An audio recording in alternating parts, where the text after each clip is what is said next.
Okay, तो सबसे पहली बात सीक्वेंस होता क्या है, याद करो हम लोग क्या पढ़े हुए हैं, फंक्शन पढ़े हुए हैं A to B, right. Yes, sir. जहां पे हम ए को क्या बोलते हैं, डोमेन, एंड बी को Codomain. Codomain. कोडोमेन, ठीक है। चलो जी, सो यहाँ पे क्या मैं बोलने जा रहा हूँ कि सपोज करो एफ हमारा कोई एक फंक्शन है सच दैट जो उसका डोमेन क्या हो, नेचुरल नंबर का सेट हो, राइट। सो उस केस में उस फंक्शन को हम क्या बोलते हैं, सीक्वेंस बोलते हैं। तो यहाँ पहले मैं सिंपल वैसे लिख दे रहा हूँ कि सीक्वेंस क्या होता है, सीक्वेंस इज अ फंक्शन, कैसा function, whose From domain is, whose domain is set of natural number, right. अब सुनो मेरी बात ध्यान से, सपोज करो, यानी यहाँ आ जाओ, यानी f क्या मेरा नेचुरल नंबर से किसी भी एक सेट पे मैपिंग है, सुनो ध्यान से, any function from natural number to any other set is called as sequence. अब दो चीजें हैं, यदि यहाँ पे आपके पास सपोज करो q है यानी कि रेशनल नंबर, सो इसको हम क्या बोलेंगे, चूंकि नेचुरल नंबर से फंक्शन है तो यह सीक्वेंस तो है ही, ठीक है। और उसकी जो इमेज आ रही है कहाँ आ रही है, q में आ रही है ना, क्यों। yes, sir. So it means इसको हम क्या बोलेंगे, इसको हम बोलेंगे सीक्वेंस ऑफ रेशनल नंबर। कोई दिक्कत इसमें, sequence No, of sir. Rational number क्यों, क्योंकि इसका जो कोडोमेन है वो क्या है, रेशनल नंबर, राइट। अब सुनो, यदि हम इसको नेचुरल नंबर से मान लो रियल नंबर पे ले लिया, राइट, इसका मतलब इसके जो भी इमेज आने वाले हैं कहाँ आ रहे हैं, रियल नंबर में। और तो इसको हम क्या बोलेंगे, sequence of Real numbers. Real numbers, right. Suppose करो एफ क्या है, नेचुरल नंबर से किसी एक ऐसे सेट पे है, ठीक है, जहां पे क्या है, हाथी घोड़ा है, मतलब कि हाथी घोड़ा एंड सो ऑन, राइट। सो उस केस में इसको हम क्या बोलेंगे, इसको हम क्या बोलेंगे, सीक्वेंस ऑफ हाथी घोड़ा, समझ गए। मतलब कि कहने का मतलब क्या है कि नेचुरल नंबर यदि उसका डोमेन है, राइट, सो उस केस में उसको, उस फंक्शन को हम सीक्वेंस बोलेंगे, एंड को डोमेन के नेचर पे हम उस सीक्वेंस को आइडेंटिफाई करेंगे, राइट। चूंकि हम रियल एनालिसिस पढ़ रहे हैं तो हम क्या लेकर चलेंगे, रियल नंबर की सीक्वेंस लेंगे, मतलब कि डोमेन क्या लेंगे, आर, राइट। सो यहां मैं क्या लिख दे रहा हूं डेफिनेशन में, इफ को domain is real number, right, उस केस में क्या होगा, देन जो सीक्वेंस है उसको हम क्या बोलेंगे, then sequence is called as sequence of real number, बोल दे क्या, Yes, sir. Is called as sequence of real numbers. Definition में कोई दिक्कत किसी को, Yes, sir. Yes. ठीक है। यानी कि यदि कोडोमेन जो है, सपोज करो चेयर का कलेक्शन है, ठीक है, सो इसको हम क्या बोलेंगे, सीक्वेंस ऑफ चेयर बोल देंगे। Sequence of tables, chair. यदि कोडोमेन आपका जो है टेबल्स का कलेक्शन है तो ये क्या हो जाएगा, सीक्वेंस ऑफ टेबल्स हो जाएगा। Sequence of tables. तो समझ पा रही हो, यदि मान लो यही आपका कोडोमेन जो है, मैं यहाँ देखो राइट साइड बॉटम में लिख रहा हूँ कॉम्प्लेक्स नंबर, मतलब मैपिंग क्या है, नेचुरल नंबर से कॉम्प्लेक्स नंबर पे, राइट। सो इसको हम क्या बोलेंगे, sequence of complex Sequence of number. complex numbers. तो समझ पा रहे हो ना क्या चीज चल रहा है यहाँ पे, राइट। सो Yes, sir. यहाँ पे क्या हो गया आपके पास, sequence of real number, it means जो मैपिंग होगी हमारी, मैं यहाँ लिख दे रहा हूँ, मैपिंग होगी वो कहाँ से कहाँ तक होगी, नेचुरल नंबर से किसी सेट ए पर होगी। अब यह ए या तो आर हो सकता है, राइट, या फिर क्या हो सकता है, सबसेट ऑफ आर हो सकता है। भाई रियल नंबर का सबसेट भी तो कोई लेंगे तभी काम चल जाएगा ना मेरा, Yes, क्यों। sir. Yes, sir. सो कोई दिक्कत इसमें। अब देखो सीन इसमें क्या है, हमारे पास क्या है, नेचुरल नंबर ये है, ये क्या है, नेचुरल नंबर, ओके। एंड यहाँ पे चूंकि रियल नंबर की बात कर रहे हैं तो रियल नंबर ही ले लो या उसका कोई सबसेट ले लो, ठीक है, रियल ही नंबर ले ले तो कोई दिक्कत नहीं है। अब सुनो बात में ध्यान से, नेचुरल नंबर में एलिमेंट कैसे होते हैं, 1 2 3 टाइप के, Yes, sir. Yes, sir. N होगा एंड आगे सो वन। वन कहाँ मैप करेगा, कहीं F1 पे, टू कहाँ Yes, मैप sir. करेगा, F2 पे, मैप करने का मतलब उसकी इमेज क्या रही, right. F1 F2 F3 Fn की इमेज क्या आएगी, सॉरी n की इमेज क्या आएगी Fn एंड सो ऑन। इसमें कोई दिक्कत? ये क्या है आपके पास फंक्शन हो गया है नेचुरल नंबर 2r। यही तो हमने लिखा है ना अभी तक। अब बताओ Yes, ध्यान से हमने क्या किया है, जो भी 1 2 3 थे हमने सबका कलेक्शन ले लिया। क्या ले लिया है देखो ध्यान से, 1 की इमेज को हमने एक साथ कर लिया F1, 2 की इमेज को एक साथ कर लिया F3, 3 की इमेज को एंड सो ऑन। आगे बढ़ेंगे n की इमेज को लिख लेंगे एंड सो ऑन, आगे बढ़ते चले जाएंगे। हम जो उसके इमेज का जो सेट आया हुआ है F1 F2 and F3 and so on Fn, उसको हमने एक साइड से क्या किया, लिख लिया है, ठीक है। ये इसको कोई एक्सप्रेशन बोल दो। हमने क्या किया है, जो भी फंक्शन था उसको हम इस तरह से एक्सप्रेस किए हुए हैं, ठीक है, F1 F2 and so on. अब सुनो ध्यान से, हम क्या कर रहे हैं, जो Fn आया हुआ है, ठीक है, उसको क्या बोल दे रहे हैं, An। मतलब कि जो नेचुरल नंबर n की जो इमेज आ रही है उसको हम क्या बोल दे रहे हैं, an बोल दे रहे हैं, राइट। सो यह जो F1 है वह किस में कन्वर्ट हो जाएगा, A1 में, A1 में, F2 A2 में हो जाएगा, यह A3 सो ऑन, यहाँ आगे कहीं an आएगा एंड सो ऑन, ऐसे। ये भी सही लिखा हुआ है, ठीक है। यह जो A1 A2 A3 an आए हुए हैं इसको हम क्या बोलते हैं, terms of sequence, terms of sequence, right. Terms बोल दो या इसी को हम क्या बोल सकते हैं, मेंबर्स ऑफ सीक्वेंस। मतलब कि A1 A2 A3 and dot dot dot A जो भी हैं इसको हम क्या बोलते हैं, टर्म्स ऑफ सीक्वेंस, राइट। कोई दिक्कत इसमें? मन कहते हैं हाँ लिख दो, हमने ऊपर लिखा भी है where Fn is equal to An। सही चल रहा है यहाँ तक? Yes, sir. yes sir, ठीक ठीक है। अब सुन ध्यान से, सो जो भी हम सीक्वेंस होगा उसको, सीक्वेंस को हम इन जनरल कैसे लिखेंगे, An से लिखेंगे, समझ गए। सीक्वेंस जो होगा उसको हम इन जनरल कैसे लिखेंगे, An से लिखेंगे। कहीं कहीं लोग यहाँ पे लिख देते हैं n equal to 1 to infinity, otherwise मान लो कहीं यदि नहीं लिखा है तो हम समझ रहे हैं उसका मतलब क्या है, राइट। An का मतलब क्या हो गया, A1 A2 A3 and dot dot dot so on. सही चल रहा है? Yes, yes sir. sir, ठीक है। अच्छा एक बात बताओ, A1 क्या है, A1 इज इमेज ऑफ 1 ना, A2 क्या है, A2 is image of 2, A3 is image of 3, ठीक है। सो याद Yes, sir. करो फंक्शन जो होता है, तो फंक्शन का यह तो नेचर भी होता है ना कि हो सकता है वह कुछ पॉइंट्स की वैल्यू सेम दे दे, Yes, sir. ठीक है। yes sir, सो हम A1 A2 की वैल्यू सेम हो रही है डिफरेंट हो रही है वह बात अलग की है। अभी हम सिंपल क्या बात कर रहे हैं कि A1 A2 की आइडेंटिटी क्या है, यह क्या है, राइट। या फिर मैं यहीं पे लिख दूं हियर, जो A1 A2 हैं ये सारे कैसे हैं, डिफरेंट है, राइट। All are distinct. अभी बता रहा हूं मतलब क्या है, डिस्टिंक्ट क्यों है, क्योंकि वह A1 1 का इमेज है, A2 2 का इमेज है, ठीक है। बट हो सकता है उनकी वैल्यू सेम हो, but may have same value, समझ गए भाई। Yes, sir. मेरा कहने का मतलब क्या है, A2 is different from A1, I am not talking about their value. हो सकता है A1 A2 की वैल्यू इक्वल हो, right, but I am not talking about their value, I am talking about कि किस पॉइंट की वो इमेज है। A1 is image of 1, A2 is image of 2, right. So वहीं लिखा हुआ है कि A1 A2 all are distinct, but हो सकता है किसी केस में उन सब की वैल्यू क्या हो, may have same same value. also, समझ गए? yes sir, सीक्वेंस की डेफिनेशन में कोई दिक्कत है किसी को? no sir, ठीक है। सो इसका स्क्रीनशॉट लो, कुछ हम सीक्वेंस के एग्जांपल देख लेते हैं फिर आगे बढ़ते हैं।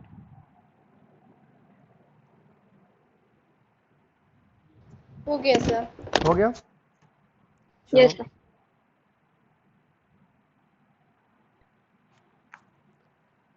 तो सबसे पहले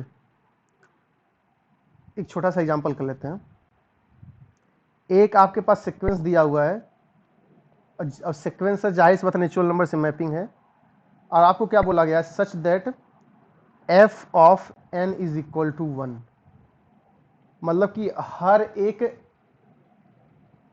नेचुरल नंबर के लिए जो इसकी इमेज आ रही है क्या आ रही है, 1 आ रही है। इसका 1 आ मतलब रही क्या है। हो गया, इसका मतलब क्या हो गया कि जो सीक्वेंस आपके पास an है वो है क्या, 1 1 1 एंड डॉट डॉट डॉट, यही तो लिखा हुआ है ना। Yes, sir. Yes, sir. ठीक है। देखो यहाँ पे देखो क्या है, A1 is different from A2 but their value same. समझ पा रहे हो? Yes, sir. ऊपर हमने लिखा हुआ ना कि A1 A2 अलग अलग है, उनकी वैल्यू सेम हो सकती है, तो यहाँ वैल्यू सेम है, कोई दिक्कत नहीं है। Yes, sir. क्लियर? सो यह एक सीक्वेंस है। अब चूंकि देखो सारे के सारे नेचुरल नंबर कहाँ मैप कर रहे हैं, 1 पे, 1 एक फिक्स नंबर पे, तो ऐसे सीक्वेंस को हम कांस्टेंट सीक्वेंस बोल देंगे। खैर अभी हम आएंगे इसके बारे में, ठीक है।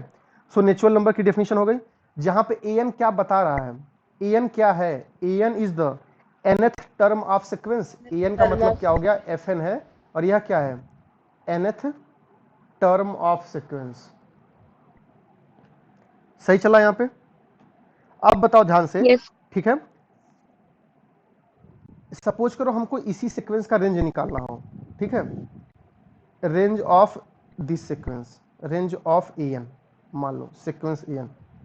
याद करो जब फंक्शन पढ़ते हैं हम लोग, ठीक है, फंक्शन में क्या होता है, फंक्शन का रेंज क्या होता है, उसके इमेज का कलेक्शन, Image. Yes, ठीक है। sir. और यदि यदि कांस्टेंट फंक्शन हम पढ़ते हैं, ठीक है, सो उनका रेंज जो सेट होता है उसमें सिर्फ 1 एलिमेंट होता है ना, Yes, sir. ठीक है। Yes, sir. तो यहाँ पे इस सीक्वेंस का रेंज क्या होगा, 1, 1 होगा sir. 1 ठीक होगा. है। यानी कि जो रेंज होता है यहाँ पे तो खैर 1 ही है, सिंपल मैं इन जनरल लिख दे रहा हूँ। रेंज क्या होता है किसी भी सीक्वेंस का, साइड में यहाँ बॉक्स बना के लिख दे रहा हूँ, range of sequence. Range of sequence क्या होगा, जितने भी उसके डिस्टिंक्ट पॉइंट है सबका collection, Yes, sir. Yes, sir. ठीक है। तो वही मैं लिख रहा हूँ, यह क्या होता है, इज इक्वल टू, ये क्या है, set of all distinct, set of all distinct terms of the sequence. Yes, sir.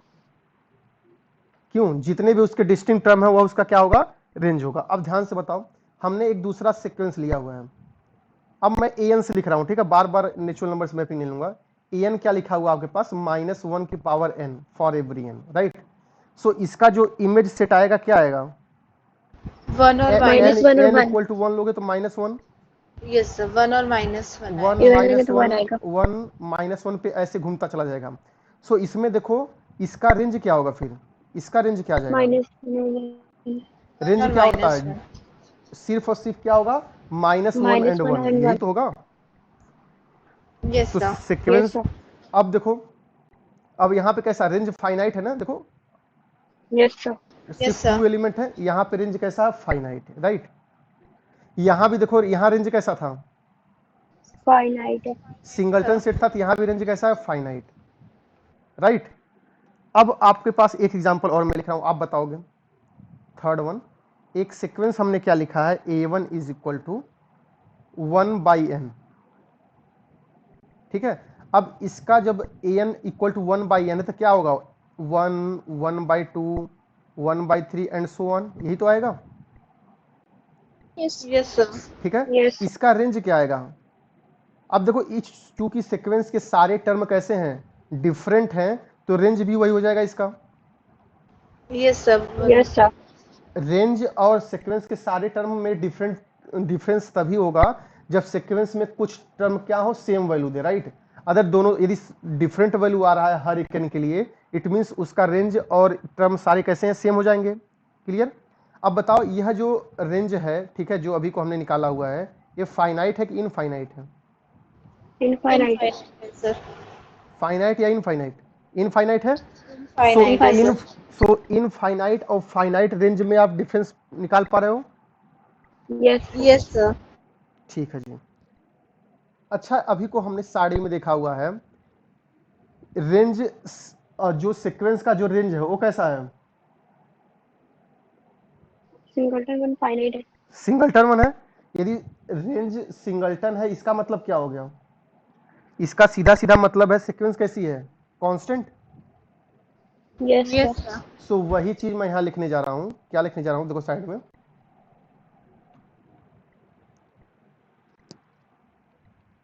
आप लोग बताओगे, इफ रेंज इज सिंगलटन, यदि रेंज सिंगलटन है इसका मतलब क्या हो गया, कोई भी नेचुरल नंबर ले लो, सबकी जो वैल्यू आ रही है सेम आ रही है, यही तो मतलब हुआ ना। Yes, sir.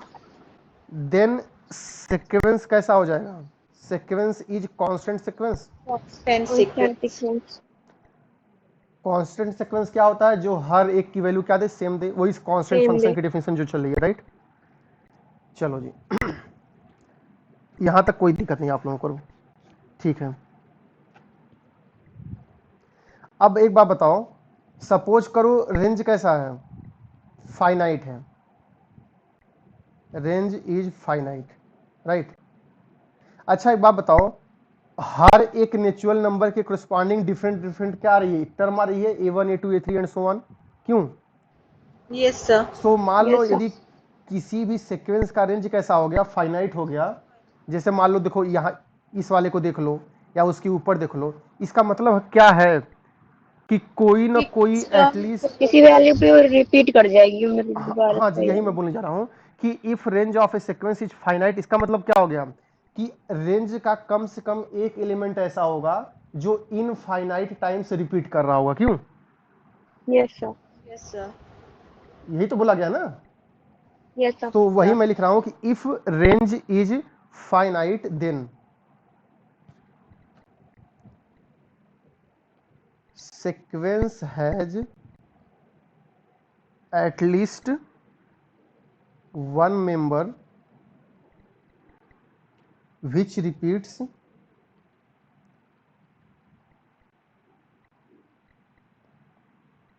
infinitely many times, यही तो मतलब हुआ ना। Yes, sir. जैसे कि 1 - 1 देख लो, सीक्वेंस का रेंज कैसा, फाइनाइट, क्यों। 1 - 1 देख लो, Yes, sir. सीक्वेंस का रेंज कैसा, फाइनाइट। तो यहाँ पे कम से कम एक एलिमेंट 1 ऐसा है जो कितनी बार आ रहा है, Infinite. ठीक है। यहाँ बाय डिफॉल्ट 2 है, कोई दिक्कत नहीं है, लेकिन यह इसलिए तो यह एटलीस्ट की बात कर रहा है, क्यों। Yes, sir. ठीक है, समझ पाए मेरी बात, Yes, sir. ठीक है। सो इसका स्क्रीनशॉट लो, फिर आगे कुछ नई डेफिनेशन देखते हैं।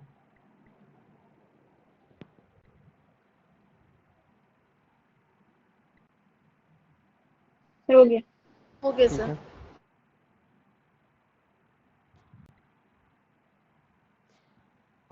अभी आपको हम बाउंडेड सेट पढ़ा के आ रहे हैं, क्यों।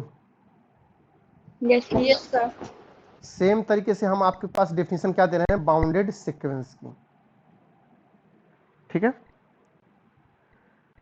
सो बाउंडेड सेट क्या था कि जब उसके सारे मेंबर क्या थे, 2 रियल नंबर के बीच में लाई करते थे, क्यों। Yes, sir. So, यहां भी लगभग हम वही बात बोलेंगे कि किसी भी सीक्वेंस को हम बाउंडेड कब बोलेंगे, कब। अच्छा एक बात बताओ, रेंज में जितने एलिमेंट आ रहे हैं उसी के हिसाब से तो हम ये पता कर पा रहे हैं ना कि उसकी इमेज क्या क्या आ रही है, Yes, sir. ठीक है। सो मैं यहां पे एक वर्ड लिख रहा हूं, आप बताओगे, sequence n is bounded if its range set is bounded, कोई दिक्कत इसमें, Yes. No, sir. समझ पा रहे हो क्या लिखा है मैंने, मतलब कोई भी सीक्वेंस बाउंडेड तब होगा जब उसका रेंज सेट कैसा होगा, Bounded बाउंडेड होगा. होगा। रेंज सेट बाउंडेड होने का मतलब क्या हो गया कि उसके डिफरेंट डिफरेंट जो इमेज आ रहे हैं वो क्या आ रहे हैं, 2 नंबर के बीच में आने चाहिए, क्यों। Yes, sir. यही yes, तो मतलब sir. हुआ, ठीक है। Yes, sir. इसका मतलब क्या होगा, दैट इज क्या हो गया, इसी को हम ऐसे लिख दें कि mod of n is less than equal to कोई दूसरा m for every n belongs to natural number, या इसी को हम कैसे लिख सकते हैं, और small m is less than equal to an less than equal to capital M for every n belongs to natural number, जहां पे स्मॉल m और कैपिटल M कोई नेचुरल नंबर, कोई रियल नंबर होंगे। यही तो हुआ बाउंडेड का डेफिनेशन, क्यों। Yes, Yes, sir. sir. ठीक है, फॉर एग्जाम्पल यही साइड में देख लो, ऊपर हमने एक सीक्वेंस लिखा हुआ था, याद करो, an इक्वल टू क्या था, 1/n सीक्वेंस था ना। Yes, sir. सीक्वेंस के सारे टर्म देखो कहां से कहां के ला, पहले इसका रेंज, पहले रेंज वाली डेफिनेशन देख लो। इसका जो रेंज था क्या था, 1/2 एंड सो ऑन, यही तो था। अब बताओ यह जो रेंज सेट इसका आया हुआ है, यह बाउंडेड है कि नहीं है? No sir. अरे यस सर है, 1 से 0 के बीच। रेंज के सारे एलिमेंट कैसे हैं, 0 1 के बीच में आ रहा है ना? यस सर, 1 से 0 के बीच। इसका मतलब रेंज Yes, सेट sir. कैसा है, बाउंडेड। Yes, sir. और Yes, यदि sir. रेंज सेट बाउंडेड हो गया तो सीक्वेंस बाउंडेड हो गई। पहला लाइन यही लिखा हुआ है इस पेज पे, क्यों? Yes Sir. सर। और वैसे भी देख लो, वैसे भी देख लो, 0 से लेकर 1 तक सारे के सारे सीक्वेंस के टर्म किसके बीच में आ रहे हैं, 0 और 1 के बीच में। या इसी को मैं क्या लिख दूं, 0 is less than equal to an less than equal to 1 for every n belongs to natural number.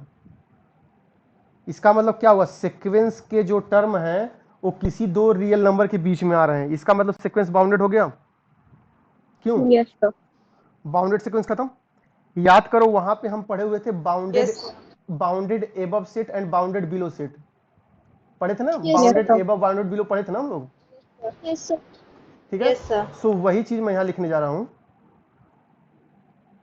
अब वहां यहां पे सेट ना बोल के क्या बोलेंगे हम, bounded below sequence, right. Bounded below sequence का मतलब क्या है कि आपने सीक्वेंस को फिक्स कर दिया है कि वह किसी एक फिक्स रियल नंबर से छोटी नहीं हो सकती। क्यों? Yes sir. Yes, या yes. इसी को यदि मैं ऐसे लिख दूं, अ सीक्वेंस an, इसको हम क्या बोलेंगे, बाउंडेड बिलो बोलेंगे। कब?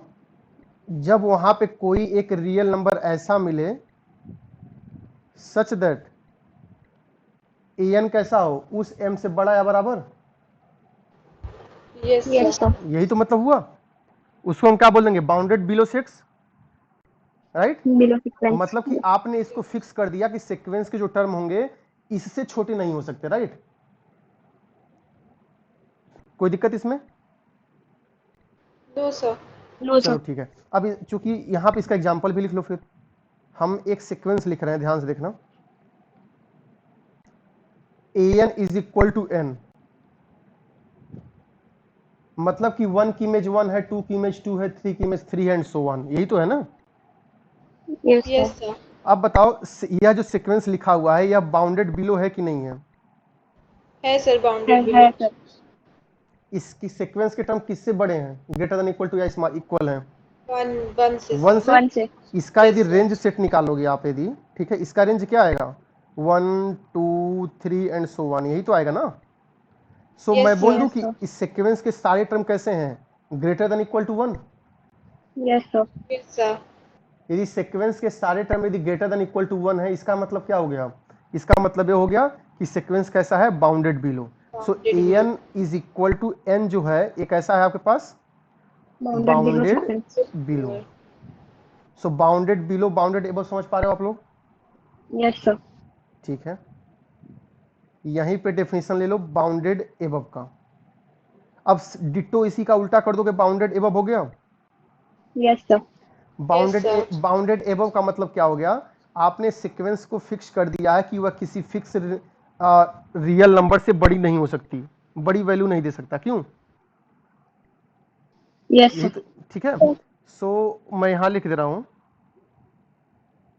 बाउंडेड बिलो कब होगा, ये सीक्वेंस an है, ये क्या होगा, बाउंडेड एबव होगा। कब? जब वहां पे if there exist a real number such that, sequence के सारे टर्म कैसे हों, इससे छोटे हैं छोटे हों या फिर इक्वल भी ले सकते हैं, राइट। या फिर इक्वल। Yes sir. सही है, तो उस सीक्वेंस को हम क्या बोलेंगे, बाउंडेड एबव सेट। मतलब उसको हम फिक्स कर दिया कि वह उससे बड़ी नहीं वैल्यू दे सकता। क्यों? एग्जाम्पल अपने मन से कोई एग्जाम्पल बताओगे क्या आप लोग? So -1 by n. -1/n, ठीक, कोई दिक्कत नहीं, लिख सकते हो, लेकिन ये दोनों तरफ से बाउंडेड है, ठीक है। माइनस में यदि 1/n लिखते हो आप, जहां n कहाँ है, नेचुरल नंबर, ठीक है। -n लिखिए। हाँ माइनस एन ले लो क्योंकि हम चाहते हैं एक रहे, ठीक है। माइनस एन यदि ले लोगे तो देखो सीक्वेंस के टर्म कैसे आएंगे, -1, -2, -3 एंड सो ऑन, यही तो टर्म है, क्यों? Yes, Yes. sir. सो इसका मतलब क्या हो गया कि सीक्वेंस के सारे टर्म है क्या, -1 से Minus infinity. Smaller Less than equal to. Smaller और इक्वल, राइट। यानी यहाँ क्या है, Yes. एन कैसा है, less than equal to -1 for every n belongs to natural number, क्यों? Yes, sir. इसका मतलब कि यह जो सीक्वेंस आपने लिखा हुआ है an is equal to -n, ये कैसा है, Bounded above 6. Above. Bounded above है, राइट। अब आपको हमने बताया हुआ था a set which is bounded above and bounded below is called as Bounded sequence. Bounded set. तो सेम चीज ऊपर देखो लिखी गई है, an क्या है, less than equal to m है, मतलब इस वाली कंडीशन को देखो, इतना बस इतना देखो। Yes, sequence sir. के सारे टर्म कैसे हैं, m कैपिटल M से छोटे या बराबर इक्वल, इट मींस यह बाउंडेड एबव है। अब नेक्स्ट केस में इसको देखो, ठीक है। यह क्या, सीक्वेंस के सारे टर्म स्मॉल m से कैसे हैं, ग्रेटर और इक्वल, इसका मतलब यह बाउंडेड बिलो भी हो गया।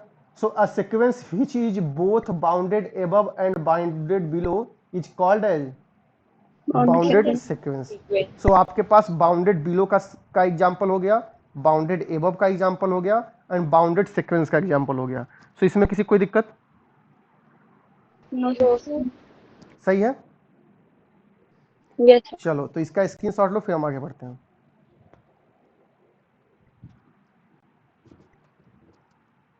हो गया. ठीक है, ठीक है। अब हम एक नई डेफिनेशन क्या लिख रहे हैं, मोनोटोनिक सीक्वेंस की, ठीक है।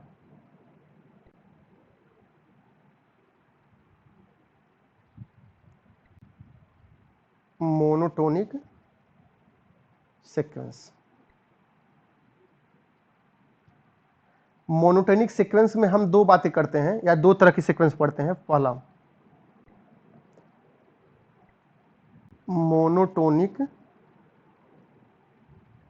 Increasing sequence,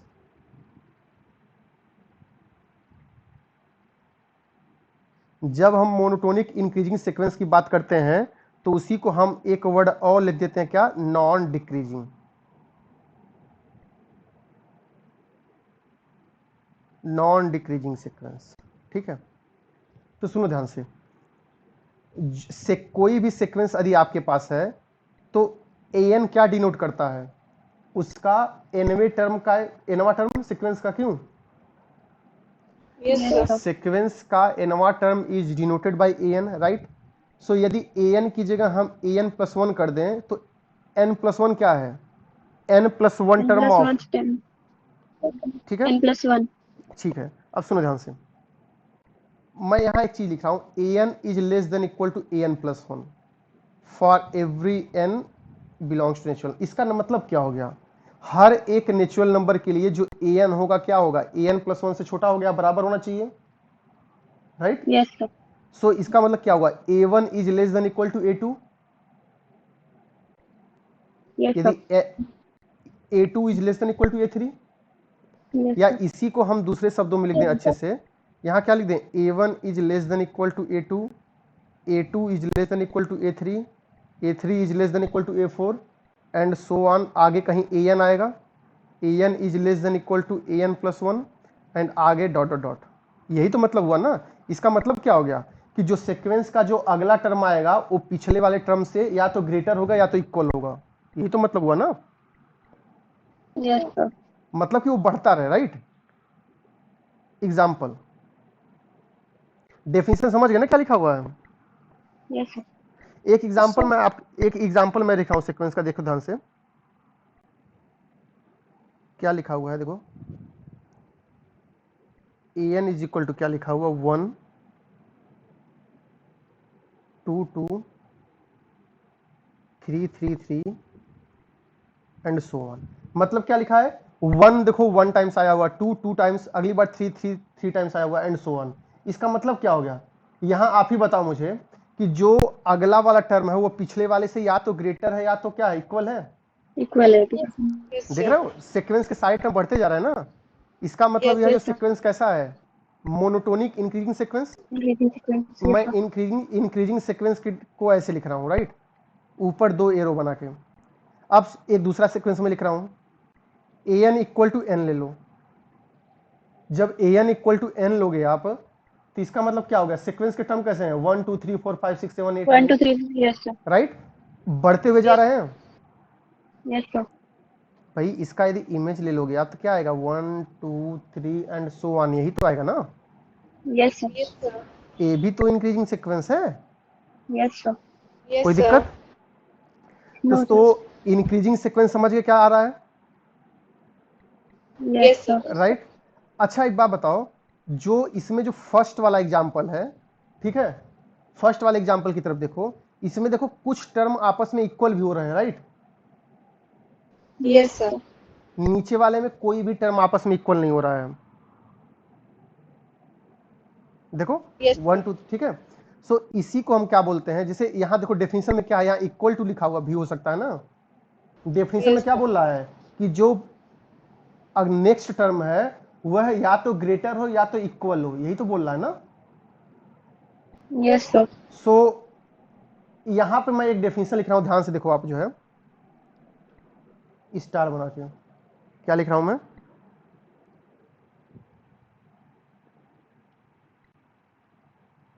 strictly increasing sequence. अब मैंने आपको बता दिया कि स्ट्रिक्टली इंक्रीजिंग सीक्वेंस को हम नॉन डिक्रीजिंग भी बोलते हैं, राइट। सो इसका मतलब क्या है कि वह क्या होना चाहिए, इक्वल टू नहीं होना चाहिए, समझ गए। Yes, Yes, sir. sir.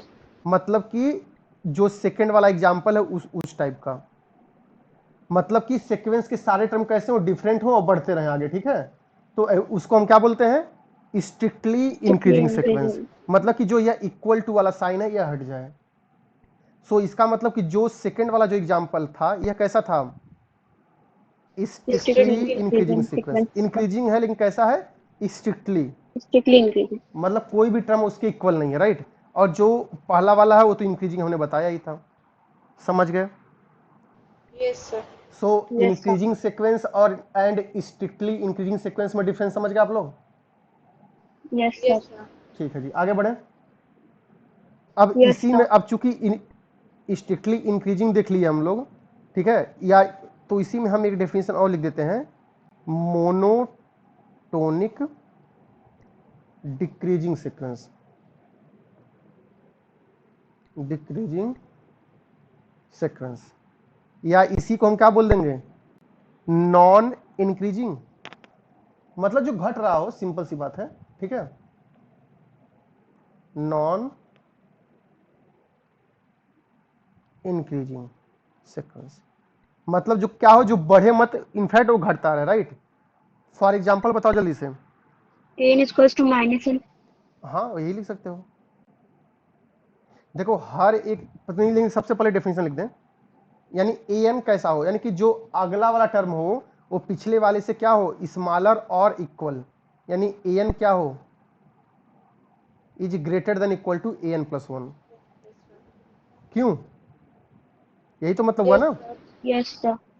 चलो फॉर एग्जाम्पल क्या बोल रहे हो आप लोग, n is equals to minus n.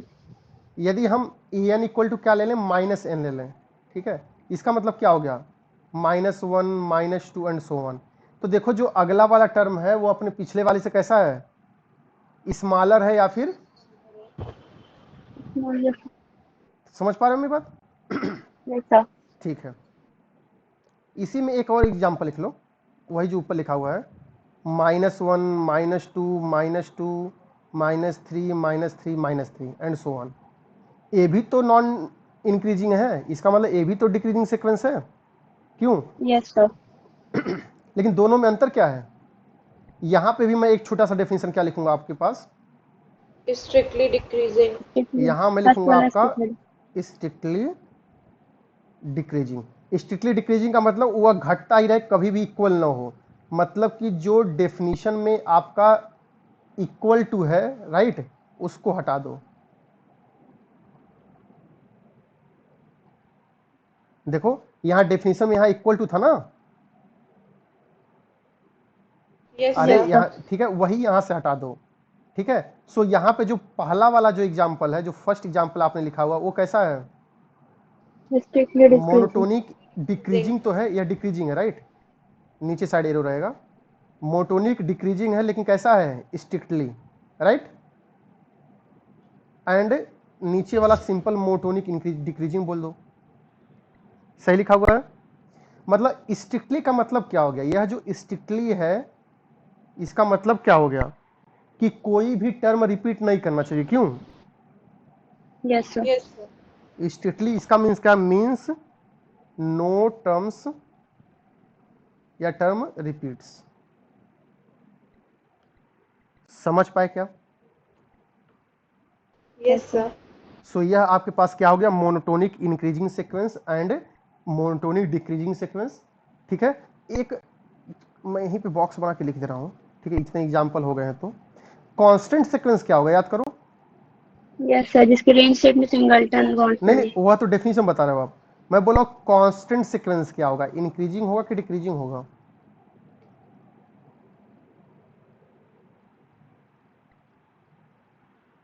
सोच के बताओ भाई। कांस्टेंट सीक्वेंस देखो, यह वाली भी डेफिनेशन सेटिस्फाई करेगा Simply Yes, sir. the दोनों ही. भाई। कांस्टेंट दो, कांस्टेंट सीक्वेंस जो होता है, ठीक है, उसके सारे टर्म कैसे होते हैं? सेम होते हैं, Yes, sir. ठीक है। अब बताओ, जब सारे टर्म सेम हो गए तो कांस्टेंट के केस में क्या हो गया? an is equal to an plus 1 हो गया ना, Yes, sir. यानी इक्वल टू तो सेटिस्फाई कर रहा है। क्यों? Yes, sir. Yes, sir. भाई दोनों में से कोई भी हो काम चल जाएगा, या दोनों मिक्स कर दो काम चल जाएगा, यही तो बोला गया है ना आपके पास। सो यदि इक्वल टू वाली कंडीशन सेटिस्फाई कर रहा है तो बाय डेफिनेशन हम बोल सकते हैं ना कि वह डिक्रीजिंग सीक्वेंस है। क्यों? Yes, sir. सेम तरीके से यहां भी इक्वल टू सेटिस्फाई कर रहा है इंक्रीजिंग वाले केस में। Yes, sir. Yes, sir. सो इसका मतलब वह इंक्रीजिंग भी हो गया। क्यों? Yes, sir. Yes, sir. सो इसका मतलब जो कांस्टेंट सीक्वेंस जो होता है, मैं लिख दे रहा हूं यहाँ पे, कांस्टेंट सीक्वेंस जो होगा इज ओनली सीक्वेंस, या फिर वह कैसा होता है? दोनों होता है। We only sequence which is monotonic increasing and decreasing both. मतलब इंक्रीजिंग एंड डिक्रीजिंग दोनों होता है, राइट? Yes, sir. क्यों होता है? इंक्रीजिंग पहले जस्टिफाई कर दो क्यों होता है। Because an is less than equal to an plus 1 यहाँ पे होल्ड कर रहा है। मतलब कि यदि उसका टर्म यदि c है तो c is less than equal to c तो बोलते हैं ना हम लोग, for every n। Yes, sir. Yes, sir. क्यों? और यहाँ भी वो सेम चीज लिख दो, यदि डिक्रीजिंग है तो क्या होना चाहिए? an is greater than equal to Greater than an plus equal 1 to होना n चाहिए ना, Yes, यही sir. तो होगा। ठीक है, सो वही चीज मैं यहाँ लिख रहा हूं। इसका मतलब क्या हो गया? c is greater than equal to c for every natural number. बोलो सही लिखा हुआ क्या? Yes, sir. So Yes, sir. जो कांस्टेंट सीक्वेंस होता है वह मोनोटोनिक सीक्वेंस होता है, इंक्रीजिंग भी होता है और डिक्रीजिंग भी होता है। समझ में आया?